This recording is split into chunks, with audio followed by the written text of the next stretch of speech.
वाहिगुरु जी का खालसा, वाहिगुरु जी की फतेह।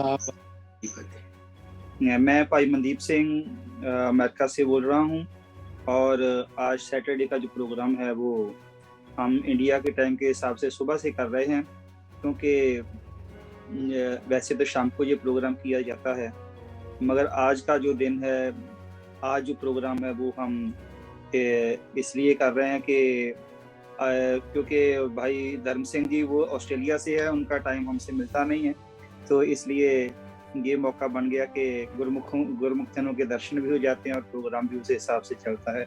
जो कौम के प्रति, समाज के प्रति अच्छा सोचते हैं, उनको साथ में मिलाना भी बहुत जरूरी होता है। अमेरिका ਦੇ ਵਿੱਚ ਪ੍ਰੋਗਰਾਮ ਜੇ ਕਰੀਏ ਤੇ ਕਈ ਵਾਰੀ ਇੰਡੀਆ ਦੇ ਵਿੱਚ ਟਾਈਮ ਉਹ ਸਹੀ ਨਹੀਂ ਹੁੰਦਾ, ਕਈ ਵਾਰੀ ਆਸਟ੍ਰੇਲੀਆ ਦੇ ਵਿੱਚ ਫਰਕ ਪੈ ਜਾਂਦਾ, ਕਈ ਵਾਰੀ ਫਿਰ ਇਸ ਟਾਈਮ ਜੇ ਅਸੀਂ ਕਰੀਏ ਤੇ ਯੂਰਪ ਵਾਲੇ ਸਾਥੀ ਨਹੀਂ ਜੁੜ ਸਕਦੇ। ਸੋ ਇਹ ਟਾਈਮ ਫੈਕਟਰ ਜਿਹੜਾ ਹੈਗਾ ਹੁੰਦਾ ਹੈ। ਤੇ ਮੈਂ ਅੱਜ ਦੇ ਪ੍ਰੋਗਰਾਮ ਦੀ ਸ਼ੁਰੂਆਤ ਕਰ ਰਿਹਾ ਕਿ ਅੱਜ ਅਸੀਂ ਗੱਲ ਕਰਨੀ ਹੈਗੀ ਆ ਕਿਸਾਨੀ ਮੋਰਚੇ ਦੀ। ਕਿਸਾਨੀ ਮੋਰਚੇ ਦੇ ਵਿੱਚ ਸਾਨੂੰ ਪਤਾ ਕਿ ਜਿਹੜੇ ਸਾਡੇ ਕਿਸਾਨ ਹੈ ਉਹਨਾਂ ਨੇ 200 ਦਾ ਜਥਾ ਬਣਾ ਕੇ ਉੱਥੇ ਜਾ ਕੇ ਪਾਰਲੀਮੈਂਟ ਮੈਂਬਰਾਂ ਦੇ ਸਾਹਮਣੇ ਆਪਣੀ ਪਾਰਲੀਮੈਂਟ ਜਿਹੜੀ ਕਿਸਾਨੀ ਪਾਰਲੀਮੈਂਟ ਜਿਹੜੀ ਉਹ ਲਾਉਣੀ ਸ਼ੁਰੂ ਕੀਤੀ ਹੈ। ਤੇ ਮੈਂ ਉਹਦੀ ਸ਼ੁਰੂਆਤ ਜਿਹੜੀ ਗਿਆਨੀ ਧਰਮ ਸਿੰਘ ਜੀ ਤੋਂ ਕਰੂੰਗਾ। ਤੁਸੀਂ ਆਪਣੇ ਵਿਚਾਰ ਰੱਖੋ, ਇਹ ਕਿਸਾਨਾਂ ਦੇ ਜਿਹੜੇ ਤੁਸੀਂ ਇਹ ਜਿਹੜਾ ਸਟੈਪ ਉਹਨਾਂ ਨੇ ਚੱਕਿਆ ਹੈਗਾ ਕਿਸਾਨਾਂ ਨੇ, ਵੀ ਉਹ ਲੀਡਰਾਂ ਦੇ ਸਾਹਮਣੇ ਜਿਹੜੇ ਦੇਸ਼ ਦੇ ਨੁਮਾਇੰਦੇ ਆ ਉਹਨਾਂ ਦੇ ਸਾਹਮਣੇ ਆਪਣੀ ਪਾਰਲੀਮੈਂਟ ਲਾਉਣ ਜਾ ਰਹੇ ਆ। ਤੁਹਾਡਾ ਉਹਦੇ ਬਾਰੇ ਕੀ ਵਿਚਾਰ ਹੈ ਕਿ ਉਹ ਸਹੀ ਕਰ ਰਹੇ ਆ ਕਿ ਕਿਸ ਤਰ੍ਹਾਂ ਕਰ ਰਹੇ? ਤੁਸੀਂ ਆਪਣਾ ਵਿਚਾਰ ਇਹਦੇ ਬਾਰੇ ਦੱਸੋ। ਵਾਹਿਗੁਰੂ ਜੀ ਕਾ ਖਾਲਸਾ, ਵਾਹਿਗੁਰੂ ਜੀ ਕੀ ਫਤਿਹ। ਜਿੱਥੋਂ ਤੱਕ ਕਿਸਾਨੀ ਸੰਘਰਸ਼ ਦਾ ਸੰਬੰਧ ਆ ਤੇ ਜਿਹੜਾ ਉਹਨਾਂ ਨੇ 200 ਦੇ ਜਥੇ ਭੇਜਣ ਦਾ ਪ੍ਰੋਗਰਾਮ ਬਣਾਇਆ, ਮੈਂ ਸਮਝਦਾ ਕਿ ਇਹ ਠੀਕ ਕਰ ਰਹੇ ਨੇ। ਉਹਦਾ ਕਾਰਨ ਇਹ ਆ ਕਿ ਇੱਕ ਤਾਂ ਕਾਫੀ ਸਾਰੇ ਲੀਡਰ ਨੇ ਜਿਹੜੇ ਸਿਆਣੇ ਨੇ, ਜਿਨ੍ਹਾਂ ਦਾ ਸੰਘਰਸ਼ ਦੇ ਵਿੱਚ ਵੱਡਾ ਯੋਗਦਾਨ ਆ, ਤੇ ਸਾਰੇ ਸਲਾਹ ਕਰਕੇ ਜੋ ਪ੍ਰੋਗਰਾਮ ਬਣਾਉਂਦੇ ਨੇ ਠੀਕ ਆ। ਇਹ ਵੀ ਗੱਲ ਸੱਚ ਆ ਕਿ 100% ਸਹਿਮਤੀ ਕਿਸੇ ਵਿਸ਼ੇ ਤੇ ਸਾਰਿਆਂ ਦੀ ਨਹੀਂ ਹੁੰਦੀ, ਤੇ ਕਈ ਪੱਖ ਨੇ, ਕਿਸੇ ਪੱਖ ਹੋਰ ਤੋਂ ਵੀ ਸੋਚਿਆ ਜਾ ਸਕਦਾ। ਪਰ ਫਿਲਹਾਲ ਜਿਹੜਾ ਇਹ ਰਸਤਾ ਅਖਤਿਆਰ ਕੀਤਾ ਇੱਕ ਜਗਾਉਣ ਵਾਸਤੇ ਸੁੱਤੀ ਹੋਈ ਸਰਕਾਰ ਨੂੰ, ਉਹਨਾਂ ਦੇ ਨੁਮਾਇੰਦਿਆਂ ਨੂੰ, ਪਬਲਿਕ ਨੂੰ ਇੱਕ ਵਧੀਆ ਪ੍ਰੋਗਰਾਮ ਕੀਤਾ ਗਿਆ। ਕਿਉਂਕਿ ਜਦੋਂ ਸ਼ਾਂਤਮਈ ਪ੍ਰੋਗਰਾਮ ਕੋਈ ਹੁੰਦਾ ਆ ਤੇ ਉਹਦੇ ਤੇ ਕੋਈ ਧੱਕਾ ਜਾਂ ਜ਼ੁਲਮ ਕਰ ਨਹੀਂ ਸਕਦਾ। ਜੇ ਕਰੇਗਾ ਤੇ ਫਿਰ ਉਹਦੀ ਬਦਨਾਮੀ ਜਿਹੜੀ ਆ ਉਹਨੂੰ ਝੱਲਣੀ ਪੈਂਦੀ ਆ। ਤੇ ਇਹ ਵਧੀਆ ਪ੍ਰੋਗਰਾਮ ਕਰ ਰਹੇ ਆ। ਇੱਕ ਵੈਸੇ ਵੀ ਕਿਸਾਨ ਜਿਹੜਾ ਆ, ਇਹਦੇ ਅੰਦਰ ਬਹੁਤ ਸਾਰੀਆਂ ਖੂਬੀਆਂ ਨੇ। ਜਿੱਥੇ ਮਿਹਨਤੀ ਹੁੰਦਾ ਆ ਉੱਥੇ ਜ਼ਿੰਦਾ ਦਿਲ ਵੀ ਹੁੰਦਾ ਆ, ਤੇ ਇੱਕ ਇਹ ਵਧੀਆ ਟੱਕਰ ਦੇਣ ਦਾ ਤਰੀਕਾ ਆ। ਠੀਕ ਆ, ਇੱਕ ਅੰਦਰ ਸੰਸਦ ਲੱਗਦੀ ਹੈ, ਇੱਕ ਬਾਹਰ ਲੱਗ ਰਹੀ ਆ। ਤੇ ਕੱਲ ਜਿਹੜਾ ਉਹਨਾਂ ਨੇ ਕ੍ਰਿਸ਼ੀ ਮੰਤਰੀ ਦਾ, ਖੇਤੀਬਾੜੀ ਮੰਤਰੀ ਦਾ ਜਿਹੜਾ ਅਸਤੀਫਾ ਆ, ਇੱਕ ਇਹ ਬੜਾ ਸੁੰਦਰ ਮਖੌਲ ਵੀ ਆ ਉਹਨਾਂ ਨੂੰ, ਤੇ ਮੇਰੇ ਖਿਆਲ ਦੇ ਵਿੱਚ ਇਹ ਠੀਕ ਚੱਲ ਰਿਹਾ। ਹਾਂਜੀ ਭਾਈ ਦਿਲਬਾਗ ਸਿੰਘ ਜੀ, ਤੁਸੀਂ ਇਸ ਵਿਚਾਰ 'ਚ ਕੀ ਕਹਿਣਾ ਚਾਹੋਗੇ? ਜਿਹੜੀ ਹੁਣ ਕਿਸਾਨਾਂ ਨੇ ਆਪਣੀ ਸੰਸਦ ਲਗਾਉਣੀ ਸ਼ੁਰੂ ਕਰ ਦਿੱਤੀ ਆ, ਸੰਘਰਸ਼ ਵੀ ਕਿੱਡਾ ਲੰਬਾ ਹੋ ਗਿਆ। ਕਿਸਾਨਾਂ ਨੇ ਸਰਦੀ ਸਹੀ, ਗਰਮੀ ਸਹੀ, ਹੁਣ ਬਰਸਾਤ ਦਾ ਮੌਸਮ ਹੈ। ਕਿਉਂਕਿ ਸਾਨੂੰ ਜੇ ਇੱਥੇ ਬੈਠਿਆਂ ਨੂੰ ਅਸੀਂ ਮਾੜੀ ਜਿਹੀ ਕੋਈ ਗੱਲ ਆਵੇ ਤਾਂ ਕਿੰਨੀ ਤਕਲੀਫ ਹੁੰਦੀ ਹੈ, ਤੇ ਉਹਨਾਂ ਨੇ ਮੌਸਮ ਜਿਹੜਾ ਹੈਗਾ, ਸਾਰੇ ਮੌਸਮ ਜਿਹੜੇ ਹੈਗੇ ਆ ਉਹ ਦਿੱਲੀ ਦੇ ਬਾਰਡਰਾਂ ਤੇ ਨਿਭਾ ਲਏ। ਤੇ ਹੁਣ ਇਸ ਟਾਈਮ ਉਹਨਾਂ ਨੇ ਜਿਹੜੇ ਦੇਸ਼ ਦੇ ਲੀਡਰ ਆ, ਜਿਹੜੇ ਜਨਤਾ ਦੇ ਨੁਮਾਇੰਦੇ ਚੁਣ ਕੇ ਗਏ ਆ, ਉਹਨਾਂ ਦੇ ਬਰਾਬਰ ਜਿਹੜੀ ਸੰਸਦ ਜਿਹੜੀ ਹੈਗੀ ਜੰਤਰ ਮੰਤਰ ਤੇ ਲਾ ਲਈ ਹੈ। ਤੁਸੀਂ ਇਹਦੇ ਬਾਰੇ ਆਪਣੇ ਵਿਚਾਰ ਰੱਖੋ ਤੇ ਇਹਦੇ ਬਾਰੇ ਤੁਹਾਡਾ ਕੀ ਕਹਿਣਾ? ਹਾਂਜੀ, ਵਾਹਿਗੁਰੂ ਜੀ ਕਾ ਖਾਲਸਾ, ਵਾਹਿਗੁਰੂ ਜੀ ਕੀ ਫਤਿਹ। ਵਾਇਸ ਆਫ ਮਾਨਵਤਾ ਤੇ ਬੜਾ ਸੋਹਣਾ ਅੱਜ ਆਪਾਂ ਇਹ ਮੁੱਦਾ ਲਿਆ ਵਾ, ਕਿਉਂਕਿ ਲਗਭਗ ਪੰਜਾਬ ਦੇ ਵਿੱਚ ਤਾਂ ਹਾਂਜੀ, ਆਵਾਜ਼ ਜਿਹੜੀ ਠੀਕ ਨਹੀਂ ਆ ਰਹੀ ਦਿਲਬਾਗ, ਤੁਹਾਡੀ ਆਵਾਜ਼ ਸਟਕ ਕਰ ਗਈ। ਹੁਣ ਆ ਰਹੀ ਜੀ? ਹਾਂਜੀ, ਵਿੱਚ ਕੱਟਦੀ ਪਈ ਆ, ਮੇਰੇ ਖਿਆਲ ਸ਼ਾਇਦ ਹੁਣ ਆਵੇਗੀ। ਹਾਂ, ਮੈਂ ਗੱਲ ਕਰ ਰਿਹਾ ਸੀ ਕਿ ਕਿਸਾਨੀ ਮੁੱਦੇ ਤੇ ਗੱਲ ਕਰਨੀ ਬੜੀ ਜ਼ਰੂਰੀ ਆ ਸਾਡੇ ਵਾਸਤੇ। ਜੀ ਜੀ, ਆ ਰਹੀ ਹੈ ਆਵਾਜ਼ ਜੀ? ਹਾਂਜੀ, ਆ ਰਹੀ ਹੈ ਸਭ। ਮਤਲਬ ਕਿ ਪਿਛਲੇ ਲਗਭਗ ਆਪਾਂ ਅੱਧੇ ਵੀਕ ਤੋਂ ਪੂਰੇ ਹਫ਼ਤੇ ਤੋਂ ਦੇਖ ਰਹੇ ਹਾਂ ਕਿ ਪੰਜਾਬ ਦੀ ਕੁਝ ਜਨਤਾ ਜਿਹੜੀ ਹੈ ਉਹ ਤਾਂ ਲੀਡਰਾਂ ਦੇ ਪਿੱਛੇ ਕਬਲੀ ਹੋ ਚੁੱਕੀ ਹੈ। ਸਿੱਧੂ ਸਿੱਧੂ ਸਿੱਧੂ ਸਿੱਧੂ ਹੋਈ ਜਾ ਰਹੀ ਹੈ ਇੱਥੇ। ਹਾਂਜੀ ਹਾਂਜੀ, ਪਰ ਉਹ ਵੀ ਹਾਂ, ਮੈਂ ਇਹ ਕਹਿਣਾ ਸੀ ਕਿ ਦੇਖੋ, ਇਸ ਗੱਲ ਤੇ ਅਸੀਂ ਮਾਣ ਮਹਿਸੂਸ ਕਰਦੇ ਹਾਂ ਭਾਗਾਂ ਵਾਲਿਆਂ ਕਿ ਕਿਸਾਨੀ ਅੰਦੋਲਨ ਦੇ ਵਿੱਚ ਦਾਸ ਨੇ ਵੀ ਕਾਫੀ ਰਾਤਾਂ ਗੁਜ਼ਾਰੀਆਂ ਨੇ ਧਰਤੀ ਦੇ ਵਿੱਚ, ਤੇ ਸਾਡੀ ਲਗਭਗ ਪੰਜਾਬ ਦੀ ਜਾਂ ਇੰਡੀਆ ਦੀ ਜਿਹੜੀ ਸਾਡੇ ਹੱਕ ਨੇ, ਜਿਹੜੀਆਂ ਮੰਗਾਂ ਨੇ, ਉਹਨਾਂ ਦਾ ਹੱਲ ਕਿਸਾਨੀ ਅੰਦੋਲਨ ਹੀ ਹੈ। ਤੇ ਜਿਹੜੀ ਤੁਸੀਂ ਮੇਰੇ ਨਾਲ ਗੱਲ ਕਰ ਰਹੇ ਹੋ ਵੀਰ ਜੀ ਸਰਦਾਰ ਮਨਦੀਪ ਸਿੰਘ ਜੀ, ਉਹ ਇਹ ਹੈ ਕਿ ਜਦੋਂ ਮੈਦਾਨੇ ਜੰਗ ਦੇ ਅੰਦਰ ਹੋਈਏ ਉਦੋਂ ਪੈਂਤੜੇ ਬਦਲ ਕੇ ਲੜਨਾ ਪੈਂਦਾ ਹੈ। ਇਸ ਵੇਲੇ ਜਿਹੜੇ ਸਾਡੇ ਕਿਸਾਨ ਆਗੂ ਨੇ, ਲੀਡਰ ਨੇ, ਉਹਨਾਂ ਨੂੰ ਪਤਾ ਹੈ ਸਾਰਾ ਕਿ ਸਰਕਾਰ ਨਾਲ ਅਸੀਂ ਕਿਸ ਪੈਂਤੜੇ ਦੇ ਨਾਲ ਜਿਹੜਾ ਵਾ ਉਹ ਲੜਨਾ ਵਾ। ਇਹ ਇੱਕ ਤਰੀਕਾ ਜਿਹੜਾ ਬੜਾ ਬਾਕਮਾਲ ਤਰੀਕਾ ਹੈ, ਕਿਉਂਕਿ ਜਦੋਂ 26 ਜਨਵਰੀ ਨੂੰ ਅਸੀਂ ਵੀ ਉੱਥੇ ਹੀ ਸੀ, ਉਦੋਂ ਜਦੋਂ 26 ਜਨਵਰੀ ਨੂੰ ਸੱਦਾ ਦਿੱਤਾ ਸੀ ਟਰੈਕਟਰ ਪਰੇਡ ਕਰਨ ਦਾ, ਤਾਂ ਉਹਦੇ ਵਿੱਚ ਕੀ ਹੋਇਆ ਕਿ ਸਰਕਾਰ ਨੇ ਏਜੰਸੀਆਂ ਦੇ ਰਾਹੀਂ ਜਾਂ ਆਪਣੇ ਬੰਦਿਆਂ ਦੇ ਰਾਹੀਂ ਜਿਹੜਾ ਸੀ ਉਹ ਅੰਦੋਲਨ ਨੂੰ ਖਰਾਬ ਕੀਤਾ ਸੀ। ਪਰ ਇਸ ਵੇਲੇ ਜਿਹੜਾ ਹੁਣ ਤਰੀਕਾ ਵਰਤਿਆ ਗਿਆ ਉਹ ਬਹੁਤ ਹੀ ਬਾਕਮਾਲ ਹੈ। ਤੁਸੀਂ ਵੀ ਦੇਖਿਆ ਹੋਏਗਾ ਇੱਥੋਂ ਬੈਠੇ ਆ ਕਿ ਉਹਦੀ ਤਰਤੀਬ ਬੜੀ ਵਧੀਆ ਵਾ। ਉਹਦੇ ਵਿੱਚ ਆਈ ਕਾਰਡ ਬਣਾ ਕੇ ਬੰਦਿਆਂ ਦੇ ਪੂਰਾ ਉਹਨਾਂ ਦਾ ਡੇਟਾ ਲੈ ਕੇ ਤੇ ਵਿਦ ਪ੍ਰੂਫ ਸਾਰੇ ਬੰਦੇ ਜਿਹੜੇ ਨੇ 5-5 ਹਰ ਜਥੇਬੰਦੀ ਤੋਂ ਬੰਦੇ ਭੇਜੇ ਜਾ ਰਹੇ ਨੇ। ਤਾਂ ਇਹਦੀ ਆਪਾਂ ਸ਼ਲਾਘਾ ਕਰਦੇ ਆ ਇਸ ਕਾਰਜ ਦੀ। ਹੁਣ ਇੱਕ ਨਾ ਕੱਲ ਮੈਂ ਦੇਖ ਰਿਹਾ ਸੀ ਕਿ ਬਦੋ ਬਦੀ ਜਿਹੜਾ ਸਾਡਾ ਮੀਡੀਆ ਹੈ ਨਾ, ਖਾਸ ਕਰਕੇ ਇਹ ਵੀ ਕੁਝ ਸ਼ਬਦ ਜਿਹੜੇ ਆ ਉਹ ਧੱਕੇ ਨਾਲ ਸਾਡੇ ਕਿਸਾਨੀ ਅੰਦੋਲਨ ਦੇ ਉੱਪਰ ਥੋਪ ਰਿਹਾ ਹੈ। ਜਿਵੇਂ ਕਹੀ ਜਾ ਰਹੇ ਨੇ ਜ਼ਿਆਦਾਤਰ ਕਿ ਲਓ ਜੀ ਜੰਤਰ ਮੰਤਰ ਦੇ ਵਿੱਚ ਹੀ ਚਲੇ ਗਏ ਤਾਂ ਸਰਕਾਰ ਨਾਲ ਸਹਿਮਤੀ ਹੋ ਗਈ, ਜਾਣਾ ਤਾਂ ਚਾਹੀਦਾ ਸੀ ਪਾਰਲੀਮੈਂਟ ਦੇ ਬਾਹਰ। ਪਰ ਸਚਾਈ ਇਹ ਹੈ ਕਿ ਜੰਤਰ ਮੰਤਰ ਤੱਕ ਬੱਸਾਂ ਜਾਂਦੀਆਂ ਨੇ, ਉੱਥੋਂ ਅੱਗੇ ਪਾਰਲੀਮੈਂਟ ਦਾ ਘਿਰਾਓ ਕਰਨ ਵਾਸਤੇ ਤੁਰ ਕੇ ਜਾਣਾ ਹੁੰਦਾ ਹੈ। ਉਹ ਸਰਕਾਰ ਜਾਂ ਪੁਲਿਸ ਨਹੀਂ ਜਾਣ ਦਿੰਦੀ, ਉਹ ਗੱਲ ਵੱਖਰੀ। ਉਹ ਜਿੱਥੇ ਰੋਕ ਦਿੰਦੇ ਨੇ ਉੱਥੇ ਹੀ ਪਾਰਲੀਮੈਂਟ ਜਿਹੜੀ ਹੈ ਉਹ ਲਾ ਕੇ ਬੈਠ ਜਾਂਦੇ ਨੇ ਸਾਡੇ ਭਰਾ ਕਿਸਾਨ ਵੀਰ ਜਿੰਨੇ ਵੀ ਜਾਂਦੇ ਨੇ। ਪਰ ਜੰਤਰ ਮੰਤਰ ਜਾਣ ਦਾ ਕਿਸਾਨਾਂ ਦਾ ਕੋਈ ਇਰਾਦਾ ਨਹੀਂ ਹੈ।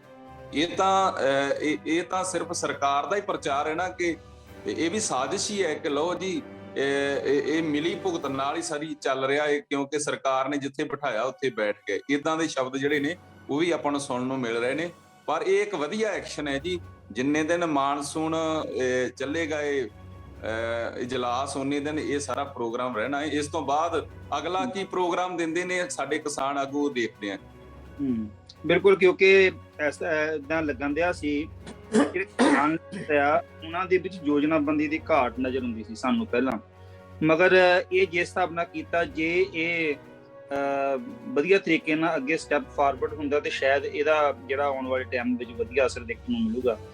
ਗਿਆਨੀ ਧਰਮ ਸਿੰਘ ਜੀ, ਮੈਂ ਤੁਹਾਡੇ ਤੋਂ ਆਉਣਾ ਤੇ ਕੱਲ ਜਿਹੜੀ ਉਹਨਾਂ ਦੀ ਇੱਕ ਮਿਨਿਸਟਰ ਹੈ ਬੀਜੇਪੀ ਦੀ, ਉਹਨੇ ਕਿਸਾਨਾਂ ਨੂੰ ਮਵਾਲੀ ਕਹਿਤਾ। ਇੱਥੋਂ ਤੱਕ ਇਹਦਾ ਮਤਲਬ ਇਹ ਆਪਾਂ ਮੰਨ ਸਕਦੇ ਹਾਂ ਵੀ ਜਿਹੜੀ ਗੌਰਮੈਂਟ ਨੇ ਘਬਰਾਈ ਹੋਈ ਹੈ ਤੇ ਫੂਲ ਜਲੂਲ ਪੰਜਾਬ ਦੇ ਲੀਡਰ ਵੀ ਕਦੀ ਕਦੀ ਜਿਹੜੇ ਬੀਜੇਪੀ ਦੇ ਉਹ ਵੀ ਗੱਲਾਂ ਕਰਦੇ ਆ, ਫਿਰ ਉਹਨਾਂ ਨੇ ਕੁੱਟ ਵੀ ਖਾਧੀ ਆ ਤੇ ਕਈ ਕੁਛ ਹੀ ਹੁੰਦਾ ਆ। ਤੇ ਇਹਨੂੰ ਤੁਸੀਂ ਕਿੱਦਾਂ ਦੇਖਦੇ ਆ ਵੀ ਸਰਕਾਰ ਦੀ ਘਬਰਾਹਟ ਦੀ ਨਿਸ਼ਾਨੀ, ਤੁਸੀਂ ਕੀ ਸਮਝਦੇ?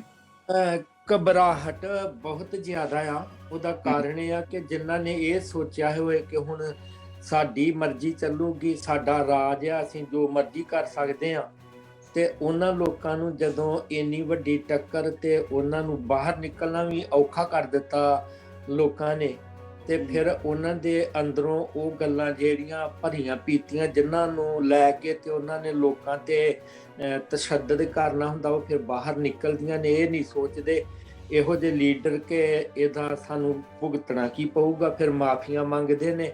ਤੇ ਇਹ ਘਬਰਾਹਟ ਤੇ ਇਹਨਾਂ ਦੇ ਅੰਦਰ ਜਿਹੜੀ ਆ ਰੋਮ ਦੇ ਵਿੱਚ ਆ ਚੁੱਕੀ ਹੈ। ਇਹਨਾਂ ਨੂੰ ਪਤਾ ਆ ਕਿ ਇਹਦਾ ਐਂਡ ਕੀ ਹੋਊਗਾ, ਕਿਉਂਕਿ ਨਾ ਕਿਸਾਨ ਪਿੱਛੇ ਹਟਣ ਵਾਲੇ ਨੇ, ਤੇ ਜੇ ਹਟਦੇ ਨੇ ਤੇ ਫਿਰ ਰਹਿਣਾ ਕੱਖ ਨਹੀਂ ਗਾ। ਤੇ ਇਹ ਸਾਰਿਆਂ ਨੂੰ ਪਤਾ ਆ, ਤੇ ਤਾਂ ਕਰਕੇ ਉਹਨਾਂ ਨੂੰ ਇਹ ਪਤਾ ਹੈ ਕਿ ਇਹਦਾ ਐਂਡ ਕੀ ਹੋਣਾ ਵਾ।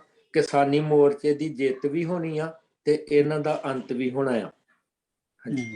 ਬਿਲਕੁਲ, ਕਿਉਂਕਿ ਏਦਾਂ ਗੱਲ ਹੈਗੀ ਆ ਵੀ ਜਦੋਂ ਲੰਬੇ ਮੋਰਚੇ ਚੱਲਦੇ ਆ, ਇਹ ਲੰਬਾ ਮੋਰਚਾ ਜਿਸ ਤਰੀਕੇ ਦੇ ਨਾਲ ਚੱਲਿਆ, ਇਹ ਵੀ ਇੱਕ ਕਿਸਾਨਾਂ ਦੀ ਆਪਣੇ ਆਪ ਦੇ ਵਿੱਚ ਜਿੱਤ, ਉੱਥੇ ਗੱਲਾਂ ਬਾਤਾਂ ਕਿਉਂਕਿ ਇਹ ਇੱਥੋਂ ਗਵਰਨਮੈਂਟ ਘਬਰਾਉਂਦੀ ਹੈ ਜਦੋਂ ਲੰਬੇ ਮੋਰਚੇ ਚੱਲਦੇ ਨਾ ਤੇ ਉਹ ਫਿਰ ਕਈ ਵਾਰੀ ਪਰੇਸ਼ਾਨੀਆਂ ਦਾ ਸਬੱਬ ਬਣਦੇ ਆ।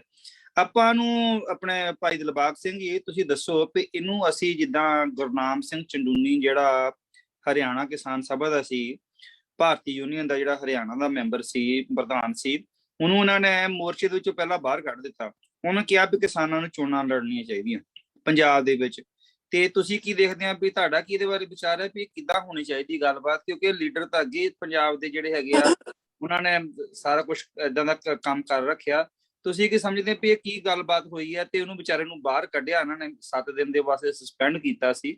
ਤੁਸੀਂ ਇਸ ਸਟੈਪ ਨੂੰ ਜਿਹੜੇ ਕਿਸਾਨਾਂ ਦੇ ਵਿੱਚ ਇਹ ਫਾਟੋ ਧਾਰ ਦੇ ਰੂਪ ਵਿੱਚ ਦੇਖਦੇ ਆ ਜਾਂ ਇਹ ਚੀਜ਼ ਨੂੰ ਹੋਰ ਕਿਸੇ ਰੂਪ ਵਿੱਚ ਦੇਖਦੇ ਆ?